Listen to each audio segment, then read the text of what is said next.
Mesdames et messieurs, bonsoir. J'espère que vous allez bien. J'espère que vous vous portez bien.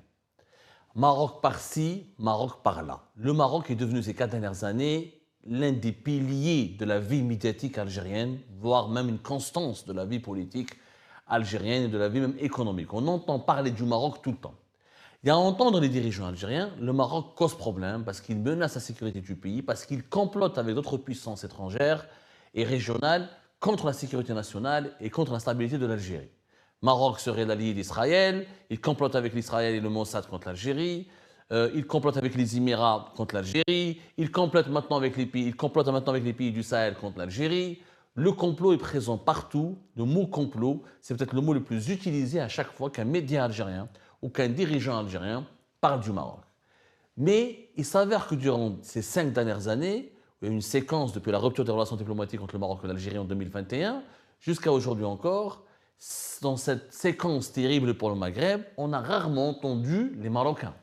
On a rarement entendu des Marocains, des spécialistes du Maroc ou des experts du Maroc ou des journalistes marocains ou des intervenants marocains ou des intellectuels marocains sur les plateaux algériens. Il n'y a jamais eu de rencontre directe. Nous avons créé aujourd'hui la rencontre directe. Nous avons estimé qu'il était nécessaire de faire parler un Marocain et d'essayer de comprendre avec lui quels sont les tenants et les aboutissants des accusations permanentes lancées par le régime algérien, par les autorités algériennes. Est-ce qu'il y a une part de vérité? Quelle est la part du fantasme? Quelle est la part du mensonge? Pour débattre et de discuter de cela sans tabou et en toute franchise, j'ai l'immense plaisir et l'immense honneur d'accueillir sur notre plateau notre confrère Moustapha Tossa. Moustapha, marhaba bik. Bonjour, c'est Abdel Samar, merci pour ton invitation. Merci d'avoir accepté, cher Moustapha, de venir nous rencontrer, me rencontrer, parler, de débattre aujourd'hui du Maghreb et de l'Algérie et du Maroc. C'est la première fois qu'un Marocain, j'explique, donc je vais te laisser parler, nous parler de ta biographie. Tu es journaliste, politologue, tu es né au Maroc, mais tu es aujourd'hui franco-marocain. Tu as exercé énormément en France, mais tu as énormément d'attaches avec le Maroc. Tu es, qu'on le veuille ou non, l'un des acteurs médiatiques, l'un des journalistes marocains les plus en vue en ce moment. Oui, alors, et quand j'ai accepté ton invitation, cher Abdou, je me devais de faire cette précision qui est très importante. Tout ce que je vais dire comme commentaire, comme décryptage, comme analyse, n'engage que moi en tant que journaliste, politologue. Ça n'engage personne, ni le Maroc, ni le ministère des Affaires étrangères, ni aucune autre structure médiatique. Donc pour que les choses soient claires, je suis venu ici à titre personnel, comme journaliste franco-marocain qui s'intéresse à la région du Maghreb, qui s'intéresse à la relation entre les relations méditerranéennes, les relations avec le Maghreb et l'Afrique et le Sahel, mais je ne représente, donc ma parole n'engage que moi. Et donc une fois cette précision dite, on peut commencer, tu peux poser les questions que tu veux et je pourrai apporter les réponses que je peux. Je te remercie Moustapha parce que je vais faire la même précision. Et cette précision, pourquoi elle est importante? Parce que malheureusement, à chaque fois qu'on parle de l'Algérie et du Maroc, on nous présente comme des porte-paroles. On veut qu'on soit des porte-paroles. Alors, si on est algérien, il faut qu'on soit le partisan du régime algérien. Si on est marocain, il faut qu'on soit le partisan du régime marocain. On a du mal à s'émanciper, à se détacher de ces étiquettes. D'ailleurs, peut-être comme première question, juste après nous avoir parlé de ta biographie, j'aimerais bien que le public algérien apprenne à te connaître. Moustapha, tu es connu voilà, un petit peu dans le monde arabe, dans le monde africain. On te voit intervenir sur pas mal de grands médias régionaux et français. Qui est Moustapha Tossa d'abord pour le public algérien? Après, on parlera de cette problématique de l'étiquette. Pourquoi qu'à chaque fois qu'un intellectuel, qu'un journaliste doit s'exprimer sur l'Algérie ou le Maroc, il est prisonnier de sa nationalité? Alors, pour l'élite qui gouverne l'Algérie actuellement, je ne suis pas quelqu'un d'étranger.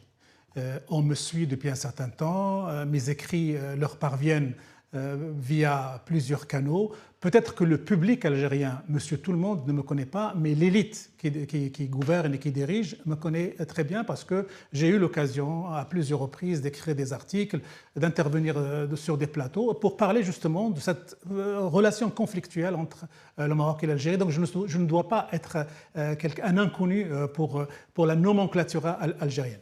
Alors mon parcours, moi je suis venu en France en 1987 après mon diplôme de journalisme de Rabat et j'ai fait des études et j'ai commencé une carrière dans les médias français un peu partout. Et depuis cette période-là, je n'ai jamais cessé de m'intéresser au sort de cette région, parce que c'est une région vitale, cruciale pour la paix en Afrique, la paix en Méditerranée et la paix en Europe.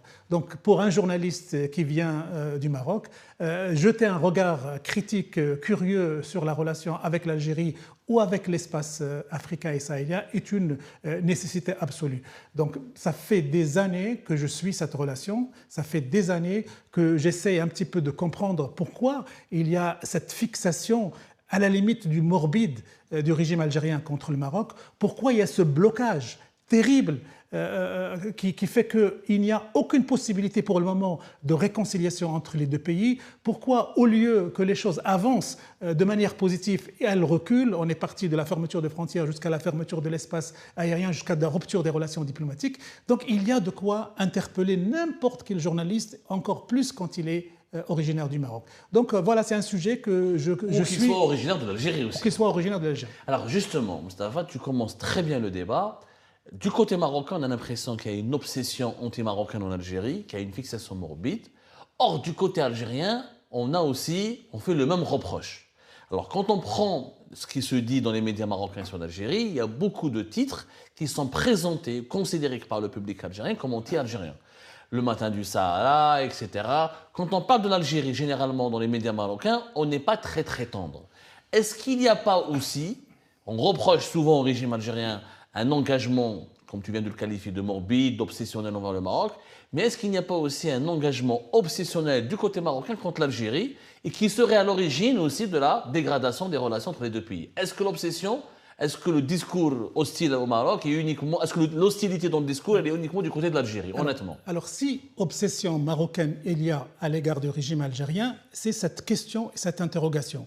Pourquoi, contre vent et marée, contre toute logique politique et diplomatique, le régime algérien continue de supporter un mouvement séparatiste dont le but final est la partition du Maroc?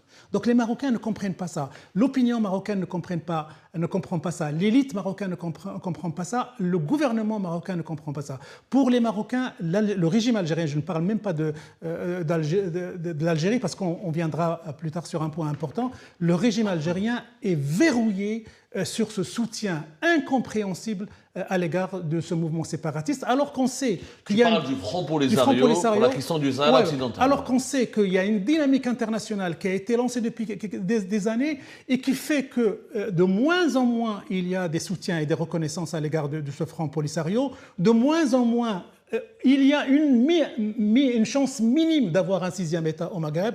Pourquoi le régime algérien tient absolument à soutenir les séparatistes du Front Polisario et à maintenir ce frein de la réconciliation? Si obsession marocaine il y a, c'est autour de cette interrogation. Alors justement, autour de cette interrogation, on va évoquer les faits, les uns et les autres, les uns après les autres, et avoir des réponses de ta part, toi qui connais très bien à la fois l'establishment marocain et l'opinion publique marocaine et les élites marocaines. Du côté, qu'est-ce que tu as à répondre à celles et ceux qui disent « mais l'Algérie soutient un principe » qui est l'autodétermination pour un peuple qui serait le peuple sahraoui, et que l'ONU n'a pas encore reconnu la marocanité du Sahara occidental. Oui. Il y a effectivement des avancées diplomatiques au niveau de certaines grandes puissances qui reconnaissent la souveraineté du Maroc sur le Sahara occidental, mais au niveau de l'ONU, c'est toujours un territoire qui fait l'objet d'un processus de décolonisation. Qu'est-ce que tu réponds aux Algériens et aux Algériens qui te disent « ça n'a rien contre le Maroc, c'est juste par principe, il y a un peuple opprimé qui mérite d'avoir son avis s'il veut l'indépendance, oui ou pas ». Qu'est-ce qu'on peut répondre à cela? Alors, d'abord, il y a une hypothèse qu'on peut imaginer si demain, il y a un référendum en Algérie. Ne parlons pas de référendum, parlons uniquement de sondage. S'il y a un sondage auprès du peuple algérien, souhaitez-vous que votre régime continue à soutenir les séparatistes du Polisario ou à se réconcilier avec le Maroc? Je suis convaincu que 99% des Algériens vont choisir la réconciliation avec le Maroc. Donc cette carte de, soi-disant, l'autodétermination ou le soutien des peuples, c'est une carte qui est démagnétisée depuis longtemps. La preuve, même les Nations Unies sont en train de valider l'option de l'autonomie. Quand vous avez C'est-à-dire en train, parce que jusqu'à preuve du contraire, justement, Mustapha Toussa, oui, l'ONU demande un référendum d'autodétermination au Sahara occidental depuis 1991. Ils sont en train. Alors pourquoi le régime... Est-ce que ce référendum référendum n'est plus d'actualité. Est-ce que le Conseil de sécurité de l'ONU, pour le moment, il n'a pas encore reconnu la marocanité du Sahara occidental? Si, d'accord, oui ou pas? Mais dans la plupart des résolutions, dans la plupart des rencontres au sein des Nations Unies, plus personne ne parle de référendum. Tout le monde parle de l'option de l'autonomie présentée par le Maroc. Alors, la question qui est posée au régime algérien, et ça, c'est vraiment le régime algérien, comment ça se fait que deux anciennes puissances coloniales, que sont la France et l'Espagne, reconnaissent la marocanité du Sahara, qu'une grande puissance comme les États-Unis reconnaît la marocanité du Sahara, que l'ensemble des pays arabes, qu'une grande partie des pays africains, dont le Kenya récemment, reconnaît? Pourquoi êtes-vous sourds? Pourquoi êtes-vous indifférent à cette dynamique internationale? Pourquoi vous n'acceptez pas cette réalité et vous ne tentez pas d'ouvrir une page avec le Maroc? D'autant plus que, Abdou, pour être honnête, le Maroc et surtout le roi du Maroc a toujours tendu une main de réconciliation à l'égard du régime algérien. Dans tous ces discours, il n'y a qu'à voir ces discours sur l'Algérie. Le roi du Maroc a dit: je tends la main de la réconciliation. Je suis prêt à rencontrer Abdelmajid Tebboune quand il veut pour discuter et parler de nos divergences. Donc c'est quelque chose d'extrêmement positif. On viendra sur la main tendue, la politique de la main tendue et comment elle est perçue par l'Algérie. Mais il y a une question aussi fondamentale dans le dossier du Sahara occidental que beaucoup d'Algériens se la posent, qu'ils soient liés au régime et pas liés au régime. Qu'est-ce que tu as à répondre, Mustapha, quand on te dit, mais si le Maroc est si convaincu que la population du Sahara occidental veut être marocaine, et elle ne veut pas d'un pays indépendant. Alors pourquoi ne pas faire ce foutu référendum sous l'égide de l'ONU et on entend parler que la population sahraoui fasse son choix? C'est-à-dire les Algériens et les Algériens ont du mal à comprendre pourquoi ce référendum n'arrive pas à avoir lieu si toute la population, comme tu le dis, là-bas, comme le disent nos amis marocains, comme le disent les autorités marocaines, tout le monde est pro-marocain dans la région, ils ne se sentent pas sahraouis, ils se sentent d'abord marocains. Faisons le référendum et laissons-les dire cela. Alors, l'histoire du référendum a été, comme je l'ai dit tout à l'heure, démagnétisée à partir du moment où il y avait des obstacles structurels à sa tenue. À un moment donné, on ne sait plus qui a le droit de voter ou pas. Le corps électoral est impossible. D'ailleurs, dans vos émissions aussi et dans d'autres, on n'arrête pas de dire que ceux qui étaient aptes à voter pour être avec le Maroc ou pas le Maroc, la plupart sont décédés. Donc les réfugiés de camp de Tindouf ne représentent pas ce corps électoral légitime pour donner... Alors, qui serait légitime? Est-ce que ce sont les Marocains qui se sont installés au Sahara occidental après 1975 ou ceux qui ont fui le Sahara occidental en 1975? Comment déterminer la légitimité de tel ou de tel Sahara? Qui est Sahraoui finalement? Qu'est-ce que c'est qu'être Sahraoui aujourd'hui? Mais Abdou, je ne veux même pas rentrer dans ce débat puisqu'il n'est plus question de faire du référendum.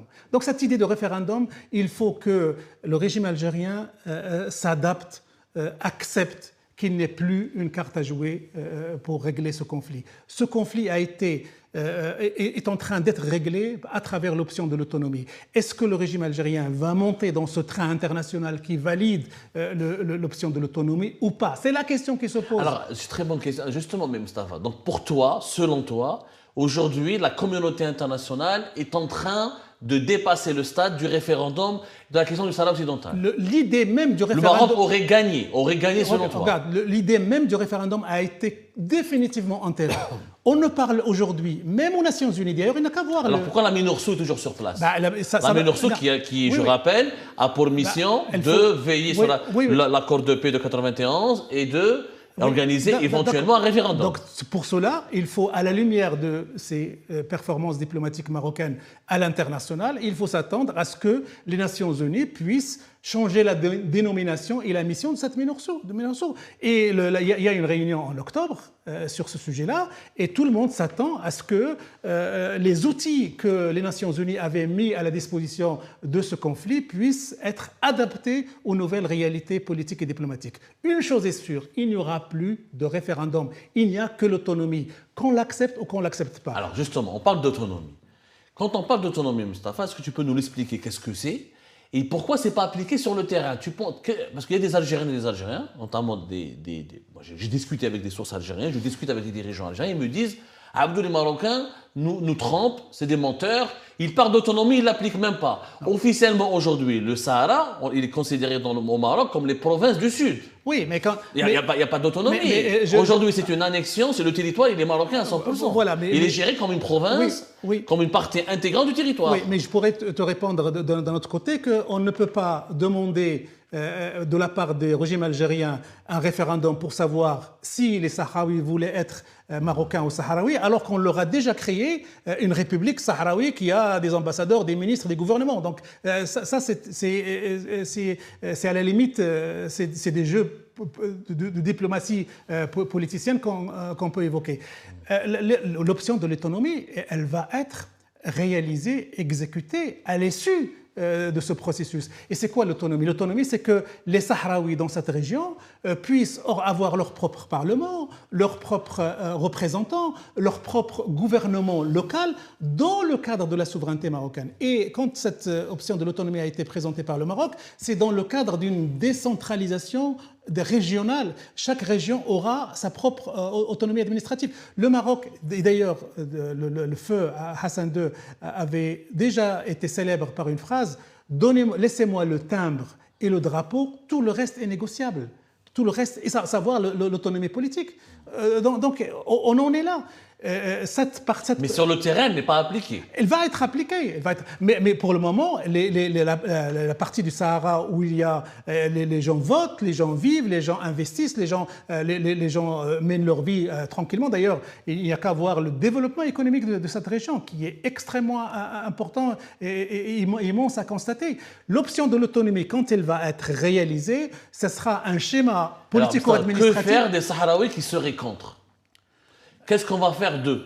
De ces Sahraouis qui seraient contre, qui ne veulent pas et qui vont rester attachés à leurs principes de l'indépendance, rien que l'indépendance. On en fait quoi? Voilà, moi je rajoute à ta question, cher Abdou, que faire des Sahraouis qui seraient contre et que faire des milices armées qui seraient contre et qui resteraient sur le territoire algérien. Et là, ça devient un problème sécuritaire algérien. Vous avez créé, alimenté, abrité, financé pendant des décennies ces milices armées. C'est votre responsabilité de leur trouver une solution et une issue. Donc ce n'est pas au Maroc de régler cette question, ça va être un défi sécuritaire majeur pour le régime algérien. Et je crois qu'une des raisons qui fait que le régime algérien s'entête à ne pas, comme je l'ai dit tout à l'heure, monter dans le train de l'autonomie, c'est qu'il ne sait pas encore comment gérer l'après-option de l'autonomie, l'après-clôture de ce dossier. Parce que l'après, il va y avoir des défis sécuritaires extrêmement importants. Nous sommes en 2025. Dans tes prévisions, si d'ici 2030, le Conseil de sécurité de l'ONU n'apporte pas un règlement définitif à cette question, et l'autonomie ne sera pas reconnue, quel serait le visage du Maghreb? Parce que là, nous sommes en 2025. L'autonomie, on en parle depuis 2007, c'est ça? Depuis quelle année on parle de 2007, 2007, ça a été proposé par le Maroc en 2007. On est aujourd'hui pratiquement, dans 2 ans, on fera 20 ans. Mais le Conseil de sécurité de l'ONU n'a encore rien validé. Qu'est-ce qui va se passer d'ici 2030? Oui, mais Abdou, moi je n'irai pas jusqu'à 2030. D'ici 2027, est-ce qu'il y a une chance? Voilà, parce que tu sais pourquoi? Parce que depuis 2007 jusqu'à il y a 2-3 ans, on a vécu sur un rythme et sur une dynamique diplomatique relativement lente. Depuis 2-3 ans, il y a une accélération dans ce dossier avec la reconnaissance américaine, la clarification des pays européens. Il y a une accélération telle que ça autorise l'espoir que ce conflit soit réglé dans l'année ou les 2 années à venir. Même s'il y a encore des obstacles, par exemple la Cour de justice de l'Union européenne qui refuse, qui remet en cause les accords de pêche dans les sous-territoriales du Sahara occidental. Il y a encore, ici en France, la gauche française. La gauche française, elle dit qu'il ne fallait pas reconnaître la Marocaine du Sahara occidental. Il y a encore des mouvements politiques européens qui pourraient arriver au pouvoir, qui ne sont pas encore favorables à 100%, en tout cas, à la vision marocaine. Est-ce qu'on est conscient de cela? D'abord, pour que la gauche française arrive au pouvoir prochainement, c'est pas sûr. C'est pas sûr et c'est loin d'être le cas. Non, moi je crois qu'une fois le droit international incarné par les Nations Unies choisit uniquement l'option de l'autonomie comme seule solution valable pour ce conflit, tout le reste tombera. Et quand est-ce qu'il pourra faire ce choix? Alors il ne l'a pas fait encore. Dans les prochains mois à venir. C'est une dynamique qui est lancée. C'est une dynamique qui est lancée et il ne peut plus faire marche arrière. Il ne peut plus marcher. À partir du moment où il faut savoir et lire que personne ne parle du référendum, que personne ne parle de l'indépendance d'un quelconque État au Maghreb, que personne n'envisage même pas dans ses cauchemars un 6e État au Maghreb. Alors que voulez-vous qu'il y ait comme solution, à part la solution que présente le Maroc, à savoir l'autonomie. Donc tout le monde converge vers la validation de cette autonomie, sauf pour le moment le régime algérien. Et c'est la question que se pose. Il y a d'autres pays aussi, l'Afrique du Sud, Cuba, oui, avec moins d'enthousiasme et moins d'implication. Et quand tu me dis tout à l'heure l'obsession l'Union africaine reconnaît toujours le Polisario, reconnaît toujours la race. Oui, mais jusqu'à preuve du contraire. L'Union africaine, vu son efficacité et vu ce qu'elle apporte dans le dialogue et la conversation internationale, n'apporte pas grand-chose. Donc elle est discréditée. Mais cette Union africaine, justement, alors un des défis majeurs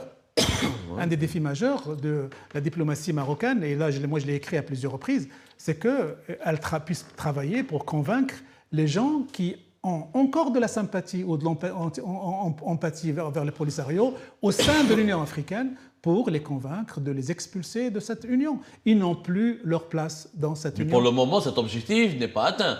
Pour le moment, l'Union africaine reconnaît et que c'est un problème aussi. Mais il va... Pas pour le Maroc, c'est pas un problème pour l'Algérie. Pour l'Algérie, c'est un indicateur que la solution, au sein de la communauté internationale, il y a encore des acteurs qui sont attachés à l'indépendance de ce territoire. Mais je peux rassurer aussi bien les Marocains que les Algériens que cet objectif sera atteint. Ça prendra combien de temps, combien de semaines, combien de mois, mais on est dans une dynamique de convaincre l'Union africaine qu'elle n'est pas dans son intérêt de conserver une donc république. Je note que du côté marocain, selon toi, Mustapha, il y a un enthousiasme national. Il n'y a aucun moment les Marocains ou les autorités marocaines ne doutent, ne se disent ça ne va pas marcher à un moment donné, il va falloir organiser un référendum. Il n'y a pas de doute. Ils sont sûrs qu'ils finiront par triompher, que l'option d'autonomie, que la souveraineté du Maroc sera tôt ou tard reconnue par le Conseil de sécurité. Il n'y a pas un doute, il n'y a aucun doute. C'est Abdo. Honnêtement. J'ai l'impression, j'ai l'habitude d'utiliser une formule pour résumer cette situation. Pour le Maroc, l'affaire du Sahara est une affaire sacrée, existentielle. Pour l'Algérie, c'est un dossier chez le renseignement militaire algérien. Et il est devenu sacré avec l'époque Tebboune quand même. À l'époque Tebboune, depuis l'arrivée de Tebboune en Algérie, c'est devenu sacré. On en parle tout le temps, C'est devenu une constance de la politique étrangère de l'Algérie d'ailleurs. L'Algérie, elle a été une constance depuis l'indépendance du pays, mais là, elle a été mise sur le même pied d'égalité que la question palestinienne. Mais c'est une erreur politique. Et je dis ça pourquoi ? Parce que toi, Abdou Samar, tu connais des Algériens, tu fréquentes les Algériens, même si tu es en France. Est-ce que pour eux, le Polisario est quelque chose d'existentiel ? Est-ce qu'ils s'endorment le soir en pensant que le Polisario doit avoir son État indépendant ? Les Algériens, moi je les fréquente aussi à Paris, ils n'en ont rien à cirer, excusez-moi l'expression, du Polisario. Donc pourquoi, pour ce régime algérien, maintenir ce soutien contre vent et marée, rien que pour emmerder le Maroc, affaiblir le Maroc et tenter de créer des tensions. Est-ce que le Sahara occidental est le seul problème entre les deux pays, honnêtement, Mustafa ? Oui, c'est le problème cardinal. Abdo, demain le régime algérien, que ce soit Abdelmajid Tebboune ou quelqu'un d'autre, décide aujourd'hui, je clôt cette discorde régionale, je reconnais l'option de l'autonomie. Il ne va plus y avoir de problème. On va se réconcilier, on va lancer des projets économiques communs, on va ouvrir les frontières. C'est-à-dire que la solution est du côté de l'Algérie. C'est l'Algérie qui, pour l'autonomie, le problème sera réglé. Tout est réglé. Et en plus, cette région-là sera paradisiaque. Tu sais pourquoi ? Parce qu'il y a une telle richesse, une telle complémentarité économique entre ces pays-là, qu'on pourrait transformer cette région en paradis. Il n'y aura plus personne qui va rêver de venir en Europe. Force est de constater, mon cher Mustapha, qu'à Alger, la vision est complètement différente. La vision est différente. En plus, du côté algérien, on estime qu'il n'y a pas que le Sahara occidental qui cause problème. Qu'il y a d'autres sujets de dissension. J'aimerais citer juste ce qui a été... Je te cite un passage pour que nos téléspectatrices et téléspectateurs puissent l'écouter aussi et partager avec nous ce débat. Le 25 mai dernier, Saïd Chengriha, le patron de l'armée algérienne, a présidé dans un endroit stratégique pour l'armée algérienne qui s'appelle le Cercle national de l'armée à Alger, situé à Beni Messous. C'est à la fois un hôtel avec des salles de conférence, c'est un lieu de détente et de repos pour les militaires algériens, mais aussi un lieu qui permet d'organiser des conférences et des journées d'études. Et Saïd Chengheriha a dirigé, enfin, il a donné le coup d'envoi d'un séminaire, il a présidé, voilà, présidé, le mot qui a été utilisé par le ministère de la Défense algérien, un séminaire intitulé Le Sahel africain, les défis sécuritaires et de développement à l'aune des rivalités géopolitiques dans la région. Les défis sécuritaires et de développement à l'aune des rivalités géopolitiques dans la région. Voilà ce que l'a dit Chengheriha. Après, je t'inviterai à commenter. Saïd Chengheriha, le patron de l'armée algérienne, l'Algérie fidèle à ses principes, constant dans sa politique étrangère, tels que le respect mutuel, le bon voisinage, le rejet de toute ingérence dans les affaires internes des pays et le respect de leur souveraineté nationale et de leur intégrité territoriale, n'a cessé de déployer des efforts diplomatiques considérables dans la perspective d'asseoir la stabilité politique et sécuritaire dans la région du Sahel, et de par son engagement en faveur de la résolution pacifique des crises, rejetant l'usage des armes et privilégiant le dialogue et les négociations. Plus loin, notre pays a activement œuvré au renforcement et au développement social et économique de la région du Sahel à travers son attachement à ancrer le principe de solidarité envers les peuples auxquels elle est reliée par des liens historiques et civilisationnels qui se sont traduits par l'acheminement d'aide humanitaire et le financement de projets de développement structurants à dimension régionale, dans l'objectif d'encourager les populations de la région à œuvrer pour vivre dans la dignité, dans l'espoir, dans leur pays et mettre en échec tout projet d'instabilité dans la région. Il finit, l'Algérie demeurera en dépit des tentatives visant à semer le trouble sur son rôle pivot dans la région, un facteur efficient dans la sécurité et la paix au Sahel. Tentative de semer le trouble. Je rappelle que c'était le 25 mai 2025, que le 28 avril, justement, si je ne me trompe pas, le 28 avril 2025, les 3 chefs de la diplomatie des États du Sahel, dont 2 sont des voisins directs de l'Algérie, le Mali et le Niger, et le Burkina Faso, qui n'est pas un voisin, mais qui compose avec ces 2 pays l'Alliance des États du Sahel, cette région du Sahel dont parle Saïd Chengheriha, les 3 chefs de diplomatie de ces 3 pays étaient à côté de Mohamed VI, le roi du Maroc. Oui. L'Algérie, entre les lignes, on peut le lire, il ne l'a pas affirmé directement Saïd Chengheriha, moi mes sources me le disent, me l'affirment, l'Algérie soupçonne le Maroc de comploter au Sahel contre elle et contre ses intérêts. Est-ce que c'est du fantasme ou c'est une vérité? Alors, d'abord, j'ai écouté longuement le discours de Saïd Chengheriha à l'occasion de ce séminaire. J'ai écouté aussi le discours de Ahmed Attaf. Il y a un changement de temps. Alors, ce changement de temps, est-ce qu'il est dû au rejet dont est le régime algérien de la part de ces pays du Sahel? Oui, moi je le crois.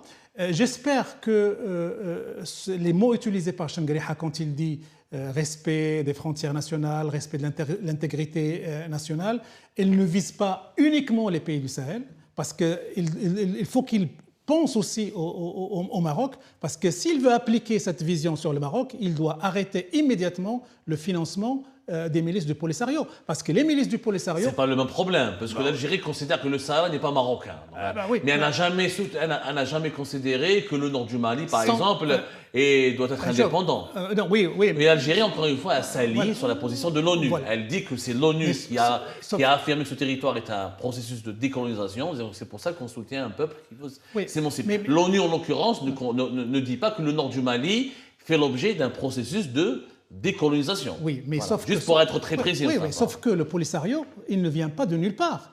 Il est là par la volonté politique et militaire du régime algérien. C'est lui qui le nourrit, c'est lui qui l'abrite, c'est lui qui le finance. Donc c'est un instrument. Le Polisario est un instrument militaire contre l'intégrité territoriale du Maroc. Alors pour revenir à la rivalité, c'est ça le sujet de ta question là. Est-ce qu'il y a une rivalité maroco-algérienne sur le Sahel? Moi, il ne m'étonne pas. Elle ne m'étonne pas à partir du moment où chaque pays tente d'utiliser toutes les cartes pour faire avancer son agenda. Si le Maroc estime qu'il va jouer le Sahel pour convaincre ces pays du Sahel, d'abord les 3 pays du Sahel, de reconnaître la marocanité du Sahara, c'est déjà une carte gagnée au sein de l'Union africaine, qui est très importante. Et si il peut faire en sorte que ces pays-là montent ou construisent des projets économiques gagnants avec lui, pourquoi pas? Pourquoi voulez-vous que le Maroc se prive d'utiliser le Sahel ou l'Afrique de l'Ouest comme terrain de jeu politique et économique pour faire avancer son agenda et ses intérêts? Mais la question, pourquoi il l'utiliser maintenant? Pourquoi au moment où il y a des tensions énormes entre l'Algérie et certains États du Sahel, le Maroc propose un projet de désenclavement de la route de Menan et qui est relié au Sahara occidental? Sauf que est-ce qu'il n'y a pas, est-ce que le Maroc n'essaye pas de profiter des crises entre les États du Sahel et l'Algérie pour mieux se positionner? Sachant que le Maroc n'a jamais été, jusqu'à une période récente, un acteur de choix dans cette région. D'accord ou pas? Je suis d'accord. Alors, d'abord, le Maroc, ce n'est pas le Maroc qui a aidé ces nouvelles équipes militaires à prendre le pouvoir, que ce soit au Niger, au Mali, au Burkina Faso. Ce sont des putschistes, des jeunes putschistes qui ont rejeté le modèle français, qui ont des sympathies avec les Russes, qui ont été aidés un peu par Wagner. Le Maroc n'y est pour rien dans leur arrivée au pouvoir. Que le Maroc traite avec eux alors qu'ils sont là, c'est du réalisme politique et diplomatique. Le Maroc a toujours été connu par une forme d'équilibre et de modération. Il n'est pas ni dans le négatif extrême, ni dans le positif BA. Donc il y a une réalité politique, il traite avec. Alors que ces pays-là, certains de ces pays-là ne reconnaissent pas la marocanité du Sahara occidental. Ça va venir. Le Mali, mais pour le moment, le Mali a toujours eu une position plus pro-Polisario que le cas du Burkina Faso aussi. Alors justement, ce qui est un peu étonnant, non? Oui, justement. Cette ligne de miel, elle est étonnante. Mais justement, l'investissement politique, symbolique, économique, stratégique que fait le Maroc sur le Sahel, c'est avec l'objectif qu'ils reconnaissent la marocanité du Sahara. Et c'est de bonne guerre. Moi, je ne comprends pas. Est-ce qu'il y a eu, selon tes informations, toi qui es bien sourcé, Moustapha, est-ce qu'il y a eu une promesse, est-ce qu'il y a eu un engagement de la part des actuels dirigeants des États du Sahel d'aller faire cette reconnaissance de la souveraineté du Maroc sur le Sahara occidental? Moi, je crois que tout indique, tous les indicateurs qui nous ont été donnés depuis les rencontres des 3 ministres des Affaires étrangères avec Nasser Bourita à Marrakech, jusqu'à la réception de ces mêmes ministres des Affaires étrangères par Sa Majesté le Roi Mohamed VI, toutes ces indications vont dans le sens positif d'une excellente relation. Mais tu parles d'indices, mais il n'y a pas d'infos.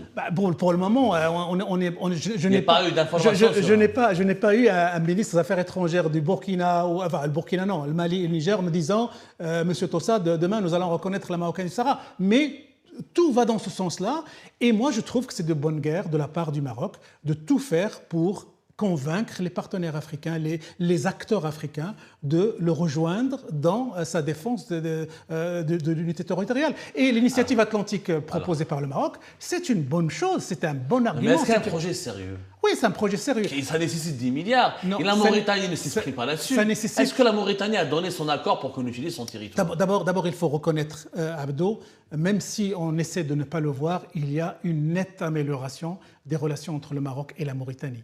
Les deux pays sont dans une dynamique positive. Les deux chefs d'État se sont rencontrés récemment. Il y a une imbrication de plus en plus importante au niveau économique et stratégique. Les Mauritaniens semblent entretenir aussi de très bonnes relations avec l'Algérie. Il n'y a pas de problème entre la Mauritanie et l'Algérie non plus. Dans la finalité de cette démarche marocaine auprès de la Mauritanie, il faut que la Mauritanie, à un moment ou à un autre, il faut que ses efforts soient couronnés par un prix politique, c'est celui du retrait de la Mauritanie, de la reconnaissance du Polisario. Ça va venir aussi. Ça, c'est une réalité qui est inscrite dans le temps. C'est un vœu ou c'est une information qui correspond ou une analyse qui correspond à une certaine réalité? Parce que pour le moment, la Mauritanie, elle est neutre.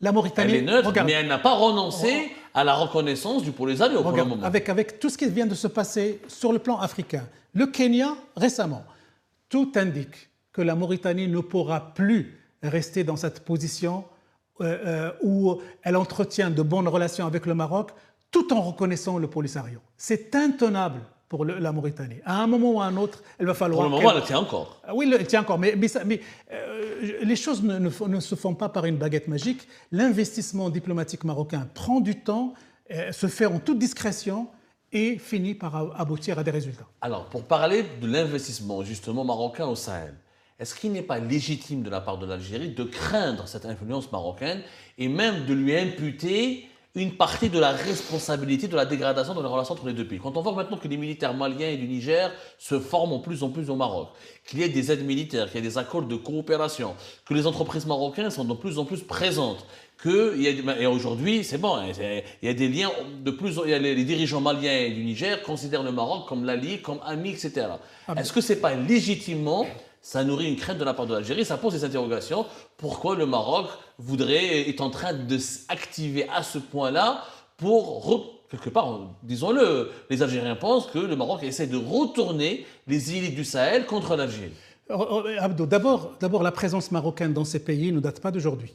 Et les militaires, j'en étais témoin parce que j'en ai vu quelques-uns, les militaires de ces pays-là qui se formaient dans les institutions académiques militaires marocaines, ils sont nombreux.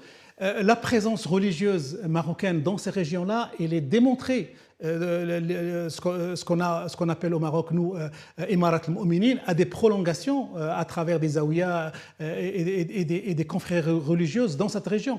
La présence économique, bancaire, les assurances, ils sont là. Que ça soit renforcé récemment, c'est une bonne chose, mais ça a toujours existé. Au détriment de l'Algérie. Pourquoi? Alors justement, est-ce que le recul de l'Algérie dans cette région a fait le bonheur du Maroc? Il faut le reconnaître. Regarde. Moi l'Algérie, je n'arrête pas, je ne m'interdis de la penser comme un adversaire éternel et structurel. Moi, d'ailleurs, on a eu l'occasion d'en parler avant. Moi, je suis convaincu que l'Algérie va changer de point de vue et de perception.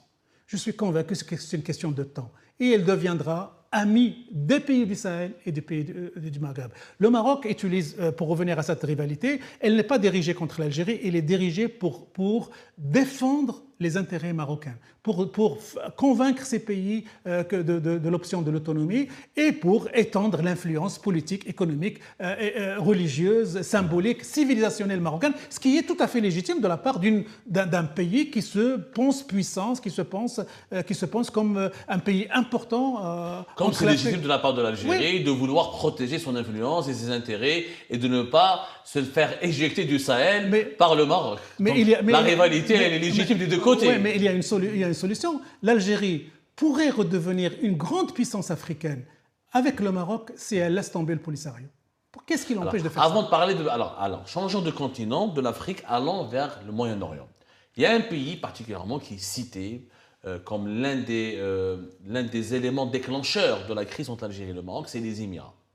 Les Émirats, depuis 2022, notamment en 2024 et en 2025, sont extrêmement diabolisés par les autorités algériennes, par les dirigeants algériens, en leur imputant le rôle d'être le financier, l'allié et le protecteur du Maroc.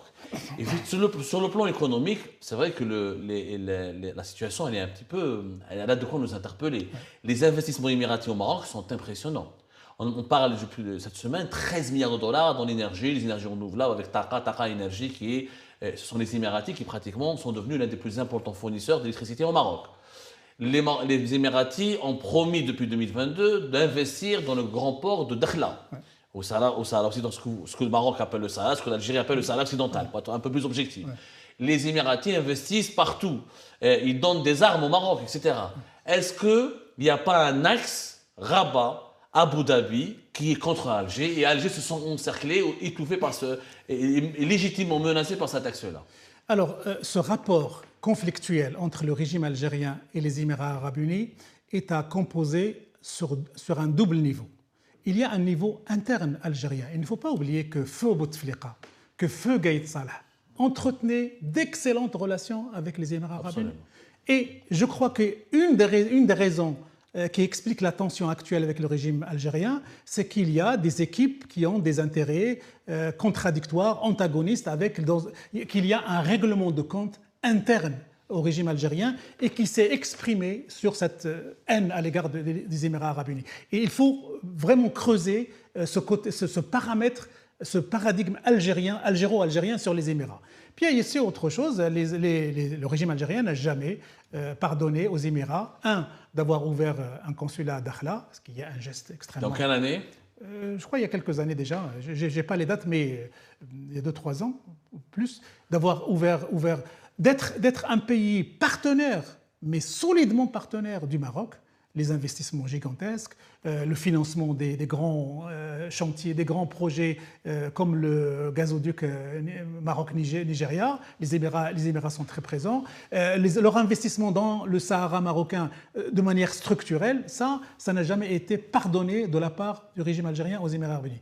Mais là où les choses commencent à déraper et à faire mal, pourquoi, si vous n'êtes pas d'accord avec les choix de ce régime, pourquoi tomber si bas dans l'insulte de cette manière-là avec ce reportage qui a été fait par la télévision algérienne et qui est indigne, qui est indigne de n'importe quel État dans sa relation avec un pays. Vous n'êtes pas d'accord, vous dites que vous n'êtes pas d'accord, et il y a des canaux classiques de diplomatie pour vous dire vous n'êtes pas obligé de tomber si bas. Mais pour revenir aux investissements émiratis, est-ce que c'est des investissements de bonne foi, avec une certaine objectif de rentabilité économique, etc. Ou est-ce qu'il n'y a pas une ambition hégémonique des Émirats qui veut utiliser le Maroc comme un terrain pour déstabiliser l'Algérie avec laquelle elle a des désaccords en Libye et dans les pays du Sahel, puisque les Émirats veulent instaurer dans tous les pays de la région, en tout cas ils soutiennent assez ouvertement, comme ils l'ont fait en Égypte, les régimes purement militaires et militaristes. Alors, pour ce qui est des investissements émiratis, tu es, cher Abdou, mieux placé que quiconque pour savoir que les Émiratis, comme les Saoudiens, comme les Qataris, comme les Turcs, ne sont pas des bénévoles, ne sont pas des bienfaiteurs de l'humanité. Ce sont des investisseurs. Ils veulent faire fructifier leur argent. Maintenant, avec les Émiratis, il faut prendre en considération aussi la proximité politique, diplomatique, presque familiale entre le Maroc et les dirigeants des Émirats arabes unis. La naissance même des Émirats arabes unis, le Maroc a joué, le feu Hassan II a joué un rôle important dans la création de l'armée, la création de la monnaie, la création de l'État. Et depuis cette période-là, il y a une connexion extrêmement intime, extrêmement importante, politique entre les deux pays. Et chaque fois que le Maroc a besoin des Émirats arabes unis, il les trouve à côté de lui, sans discuter, à investir, bien sûr avec des arrière-pensées pour faire fructifier de l'argent, mais aussi pour donner un coup de main politique au Maroc. Mais les accords d'Abraham de 2020 n'ont pas permis de constituer un axe, Tel Aviv, Abu Dhabi, Rabat, qui a une ambition hégémonique, qui veut redessiner l'ordre mondial, pour ce qui est des accords comme le craignent les autorités algériennes. Oui, pour ce qui est des accords d'Abraham, moi j'ai suivi cette affaire et j'ai été étonné du tout le brouhaha qui a été fait. D'ailleurs, toi tu en as parlé beaucoup dans tes émissions, de brouhaha qui en est fait, des déclarations d'un responsable israélien qui est venu soi-disant menacer l'Algérie depuis le Maroc, et ça fait tout un scandale. Il faut savoir que, et là on est obligé de croire le roi du Maroc sur parole, quand il dit « il n'y aura aucun danger, aucune menace qui vous viendrait du Maroc ».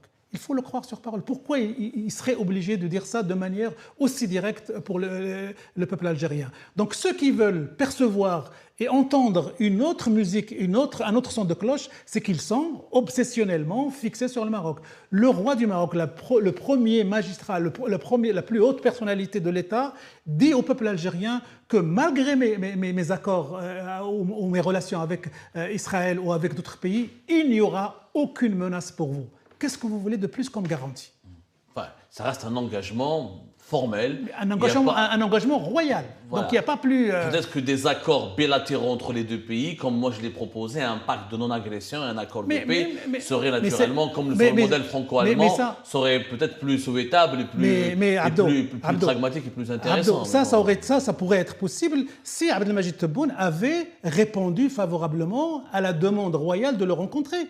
Avant, tu te rappelles qu'il y avait une invitation officielle directement à la personne de Abdelmajid Tebboune. Venez, s'il y a des divergences, on va les poser carte sur table et on va le roi du Maroc était aussi attendu à Alger pour le sommet des chefs d'État de la Ligue arabe. On se rappelle. Il nous a fait croire qu'il allait venir, mais il n'était pas venu. Non. À la dernière minute, il n'était pas venu, alors que les autorités algériennes avaient affirmé qu'elles avaient préparé, qu'elles avaient donné toutes les autorisations nécessaires pour que lui et sa délégation puissent être bien accueillis. Non, Abdou, cette histoire-là, nous l'avons suivie ensemble tous les deux, heure par heure, minute minute par minute.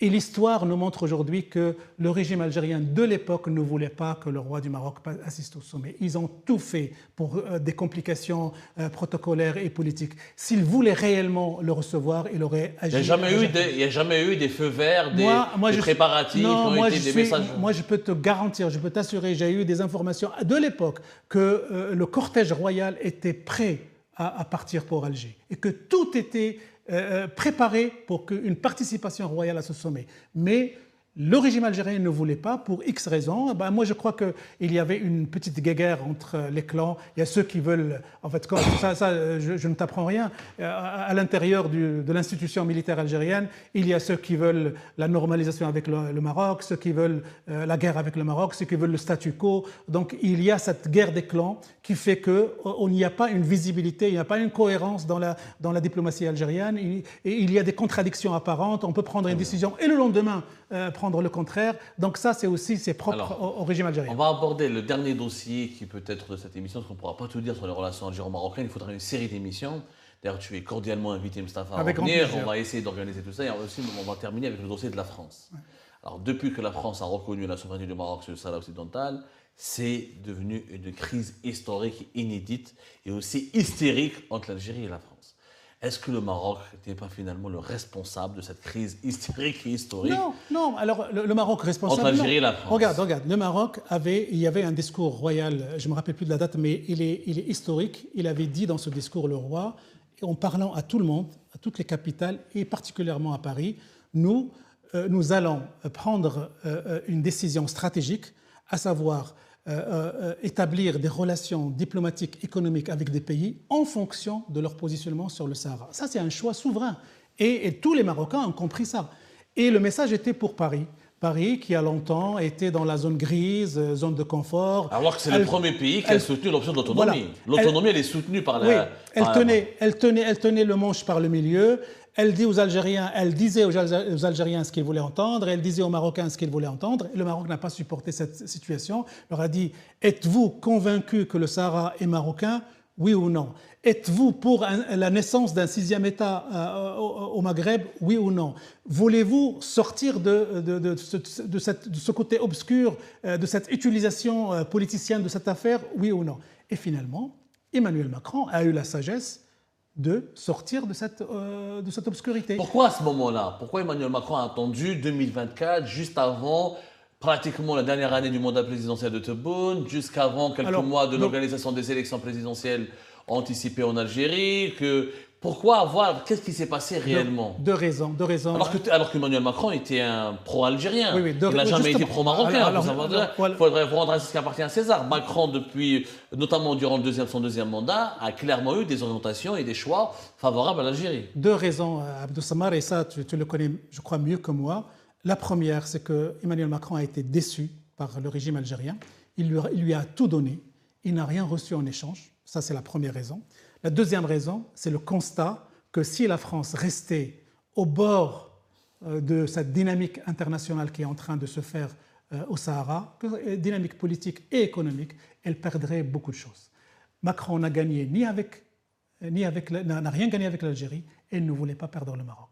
Il a fait le choix souverain, stratégique de... Il n'y a pas eu, franchement, qu'est-ce que tu penses de celles et ceux qui affirment, d'autres sources qui disent qu'il y a eu l'influence d'Israël?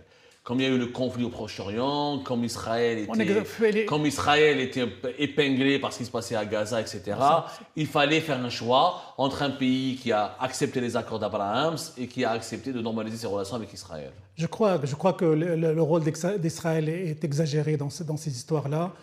Connaissant la relation France-Maroc depuis longtemps, le Maroc a toujours voulu pousser la France à sortir de cette zone de confort, à dire clairement que le Sahara est marocain, et il n'a pas attendu Israël pour le faire. C'est le positionnement du Maroc. La question est pourquoi la France, à un moment donné, s'est réveillée et s'est dit « oui, il est temps que je sorte de cette zone, il est temps que je reconnaisse la marocanité du Sahara ».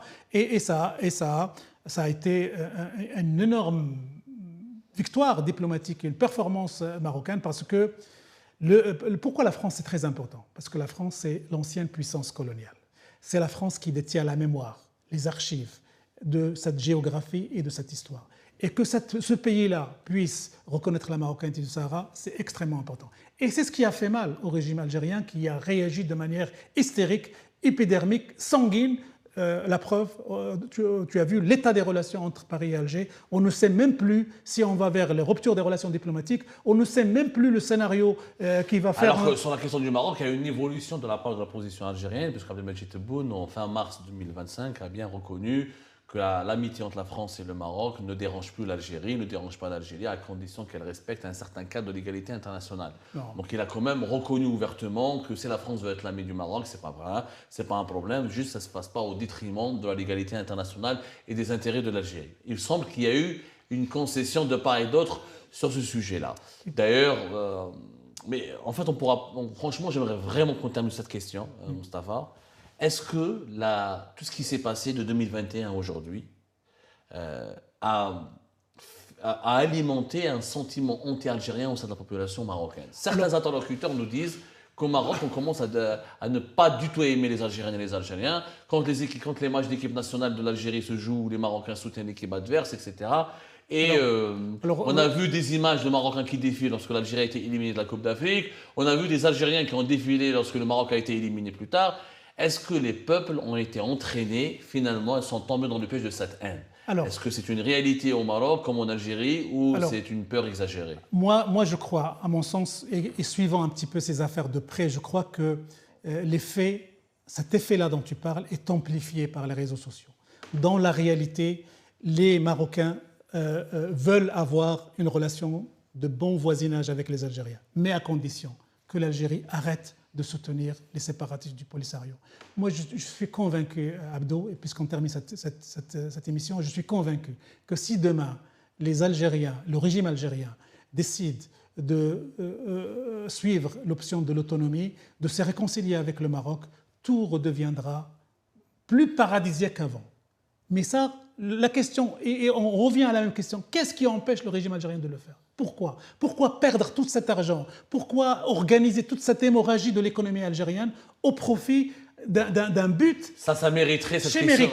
Cette question mériterait une émission à part entière, parce que voilà, est-ce que c'est une hémorragie? Pas vraiment, parce que l'Algérie, elle a franchement des moyens économiques assez importants. Les dirigeants algériens parlent d'une position de principe, d'autres l'expliquent par ce qui s'est passé par la guerre des sables, etc. En fait, on consacrera une émission à part entière sur la question du Sahara occidental pour comprendre les points de vue des uns et des autres et pour voir les perspectives. Est-ce qu'il y a une solution ou pas à ce conflit? Pour aujourd'hui, je pense qu'on peut s'en tenir jusque-là. On a abordé énormément de questions. Merci beaucoup, cher Mustapha. Merci, Abdo.